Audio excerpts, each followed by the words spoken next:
का YouTube channel और मैं एम अबू बकर आपसे मुखातिब हूँ। आज हम आए हैं हमारे दरीना दोस्त जनाब हनीफ कुरैशी साहब से मुलाकात के लिए, और मुलाकात का एक मकसद ये है कि हम भिवंडी में स्लाटर हाउस के ताल्लुक़ से कुछ मालूमात उनसे हासिल करना चाहते थे कि भिवंडी में स्लाटर हाउस कब से है, उसकी क्या तारीख़ है और क्या वजूहात है कि वो बंद हैं। तो इस सिलसिले में पहला सवाल हम हनीफ कुरैशी साहब से कर रहे हैं कि हनीफ कुरैशी साहब, क्या भिवंडी में कोई लीगल स्लाटर हाउस भी हुआ करता था? आप बताएं। भिवंडी में लीगल स्लाटर हाउस, मैं आपको बताना चाहता हूं कि जो लीगल स्लाटर हाउस है वो 1949 में भागबंदर ईदगाह स्लाटर हाउस पे मुंतकिल किया गया। उससे पहले कसाईवाड़ा कुरैश नगर में स्लाटरिंग होती थी, लेकिन वहाँ पे स्लाटर हाउस को बने हुए तकरीबन मैं समझता हूँ 73 इयर्स हो गए, जो 2016 तक चालू था वो स्लाटर हाउस। लेकिन उसके बाद वो स्लाटर हाउस को बंद कर दिया गया। जब हमने उसकी जानकारी ली कि भाई स्लाटर हाउस क्यों बंद किया गया है, तो पता ये चला कि एनजीटी जो है पूना की ग्रीन ट्रिब्यूनल कोर्ट, उसके आदेश के अनुसार ये स्लाटर हाउस को बंद किया गया है। मालूम ये हुआ कि भिवंडी निज़ामपुर शहर महानगर पालिका को एनजीटी तकरीबन 2005 से आगाह कर रही थी कि आप कानून के मुताबिक लॉ के हिसाब से आप स्लाटर हाउस को जारी रखें, इसको मॉडर्न स्लाटर हाउस बनाएं और इसमें जो मशीनरी है उसको लगाएं। लेकिन भिवंडी निज़ामपुर शहर महानगर पालिका ने उनकी किसी भी बात को ध्यान न देते हुए स्लाटर हाउस को एनुअल स्लॉटरिंग के लिए जारी रखा, जिसकी वजह से पूना की कोई एनजीओ एनजीटी में गई और उसने केस फाइल किया, और भिवंडी निज़ामपुर शहर महानगर पालिका के जो कमिश्नर रहे, पिछले 2 कमिश्नर जिनका नाम जीवन सोनवने सर और बाला साहब खतगांवकर, इन्होंने अपना पर्सनल एफिडेविट करके दिया कि हम 6 महीने के अंदर स्लाटर हाउस को मॉडर्न बना के चालू कर देंगे। लेकिन इन्होंने ऐसा नहीं किया, बल्कि उसके उलट इन्होंने ये काम किया कि 2014 में स्लाटर हाउस जो सर्वे नंबर 35, सर्वे नंबर 32, 35-1, 35-2, 35-3, ये 3 सर्वे नंबर का वो प्लॉट था जो तकरीबन 4.5 एकड़ ज़मीन पे बना हुआ था। उसके बाद इन्होंने क्या किया कि वहाँ पे एसटीपी प्लांट का काम शुरू कर दिया 2015 में, जिसका हमने पुरजोर विरोध किया कि ये जो जगह है ये स्लाटर हाउस की है, आपने इसको कायदे परमाने नहीं किया है, ना ही 37 में एमआरटीपी एक्ट में आपने पर्पस चेंज किया है। मगर उन्होंने हमारे लेटरों पे कोई ध्यान नहीं दिया। हमने तकरीबन अब तक 10 लेटर उनको दिए। उसके बाद भी एसटीपी का प्लान जो लीगल कंपनी को दिया है, जिसने पूरे शहर में इल्लीगल प्लांट बनाए हैं और उसको शासन की मंजूरी ना मिली है, इस स्लाटर हाउस का तो पर्पस ही इन्होंने चेंज नहीं किया है, और इस वजह से हमारा विरोध रहा। उसके बाद हम हाई कोर्ट में, माननीय हाई कोर्ट में गए और हमने एक रिट पिटीशन डाली जिसका नंबर है 7706/2021। उस रिट पिटीशन पे कोरोना की वजह से हेयरिंग नहीं हो सकी, वो अभी पेंडिंग है और अभी बहुत जल्दी ही उस पर सुनवाई होने जा रही है। हाँ हनीफ साहब, ये मुख्तसर तारीख आपने बताई, तो क्या ये इलीगल स्लाटरिंग हाउस, मतलब जो इलीगल स्लाटरिंग हो रही है और कारपोरेशन ने इतने सारे वादे कर लिए, तो कारपोरेशन के किसी ऑफिसर को तौफीक क्यों नहीं होती है कि इस सिलसिले में वो काम आगे बढ़ाए? हमने बार बार उनसे कहा कि आप स्लाटर हाउस को लीगली चालू कीजिए, क्योंकि इलीगल स्लाटरिंग से शहर को भी तकलीफ़ है, मोहल्ले को भी तकलीफ़ है, और साफ़ सफाई ना होते हुए गंदगी का गोश्त खाने को मिल रहा है, हाइजीन का प्रॉब्लम रहता है। और सबसे बड़ी बात ये है कि स्लाटर हाउस पे एक डॉक्टर जो सेंट्रल गवर्नमेंट अपॉइंट करती है वो सर्टिफाइड करता है कि ये जानवर काटने के लायक है या नहीं। अगर उसको कोई बीमारी है तो जानवर को रिजेक्ट कर दिया जाता है डॉक्टर के द्वारा।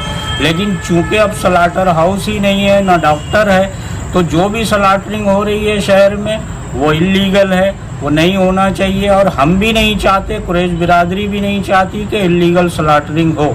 तो हमारा स्लाटर हाउस महानगर पालिका बना के दे और उसको चालू करे। तो ये जो एसटीपी प्लांट वगैरह चल रहा है तो ये तो इलीगल है, इसका कोई कागजी कार्रवाई नहीं हुई जैसा कि आपने इससे पहले भी बताया। तो क्या ये कारपोरेशन इस तरह की धांधली करके स्लाटर हाउस के जगह पर कब्जा करना चाहती है? बिल्कुल, इनका यही मकसद है कि ये स्लाटर हाउस की ज़मीन पे इन्होंने एसटीपी प्लांट बना दिया। चूँकि अब वो मैटर हाई कोर्ट में है, इसलिए मैं उस पर ज़्यादा कुछ ना कहते हुए नेक्स्ट इन्होंने अब ये 3 दिन पहले किया है कि वहाँ पे उसी जगह पे उसी सर्वे नंबर पे जहाँ पे जानवर बांधने की साइट थी वहाँ पे सारे शहर भिवंडी शहर का कचरा ला के डंप करा जाएगा और डंपिंग ग्राउंड से उस कचरे से खाद बनाई जाएगी, ऐसा महानगर पालिका के वरिष्ठ अधिकारियों का कहना है, जिसका हम विरोध करते हैं। अच्छा, इस सिलसिले में कोई नोटिस वगैरह जारी हुई, कोई लीगल कार्रवाई हुई कि वहाँ पे कचरा जो है रिसाइकलिंग का प्लांट लगने वाला है? नहीं, इसमें माननीय आयुक्त का ना कोई आदेश है, ना डिप्टी कमिश्नर का कोई आदेश है, ना सिटी इंजीनियर का कोई आदेश है। जिससे भी बात हुई उसने बताया कि कोई आदेश नहीं है, बस यहाँ पे 4 से 6 दिन में कचरे से खाद बनाने का काम शुरू कर दिया जाएगा। तो इस सिलसिले में इसे रोकने की क्या तैयारी की है आपने कि भाई आपका स्लाटर हाउस की जगह जो 4 एकड़ लगभग है वो इसी तरह से खानों में बढ़ती जाएगी और ये अपना इस्तेमाल करेंगे गैर कानूनी तौर पे, तो आगे स्लाटर हाउस बनेगा कहाँ?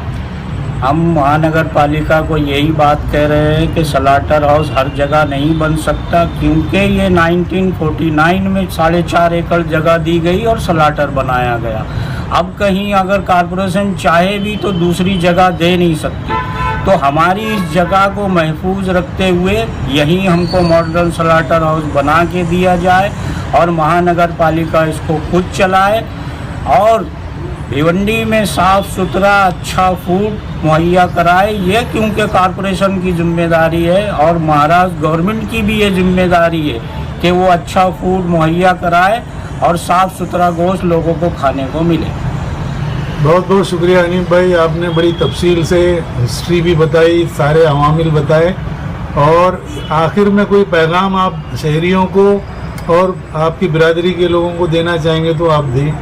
मेरा पैगाम कुरैश बिरादरी और भिवंडी की आवाम को ये है कि स्लाटर हाउस बंद है, आवाम को गोश्त इल्लीगल तरीके से मिल रहा है जो किसी भी हिसाब से मुनासिब नहीं है, क्योंकि कभी कभी बीमार जानवर भी कट जाते हैं क्योंकि डॉक्टर नहीं है। इसलिए भिवंडी की आवाम कुरैश बिरादरी का साथ दे और स्लाटर हाउस को चालू कराने के लिए वो भी महानगर पालिका पे और महाराष्ट्र गवर्नमेंट पे दबाव बनाए कि कुरैश बिरादरी का स्लाटर हाउस लीगली इनको बना के चालू करके दिया जाए।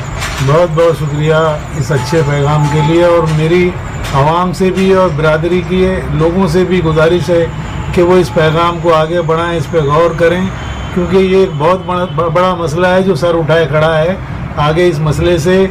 अच्छा, एक बात और याद आई कि भाई पिछले बार ईद के मौके पर, ईद उल ज़ुहा के मौके पर ये ऐलान हो चुका था कि भाई मतलब कुर्बानी नहीं होगी, तो वो क्या आपका केस था जिसकी मदद से आपने वो फाइट की और कुर्बानी हुई?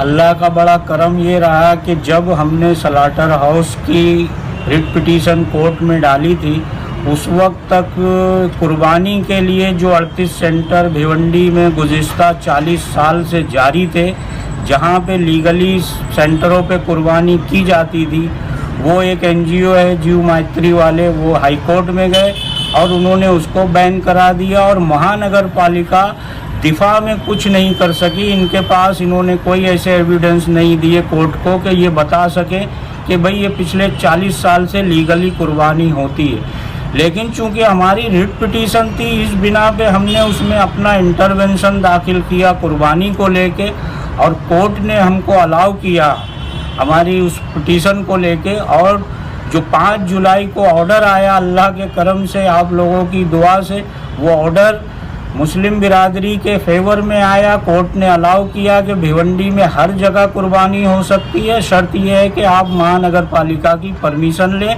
और चूंकि वो रिट पिटीशन अभी पेंडिंग है, अभी वो फाइनल नहीं हुई है, अभी उस मैटर को आगे चलना है। इंशाअल्लाह हमारी उसमें भी जीत होगी। अभी भी हमको कामयाबी मिली और आगे भी अल्लाह हमको उसमें कामयाब करेगा। ठीक है, शुक्रिया हनीफ भाई, बहुत बहुत हालात न्यूज़ चैनल से बात करने के लिए बहुत बहुत शुक्रिया। शुक्रिया।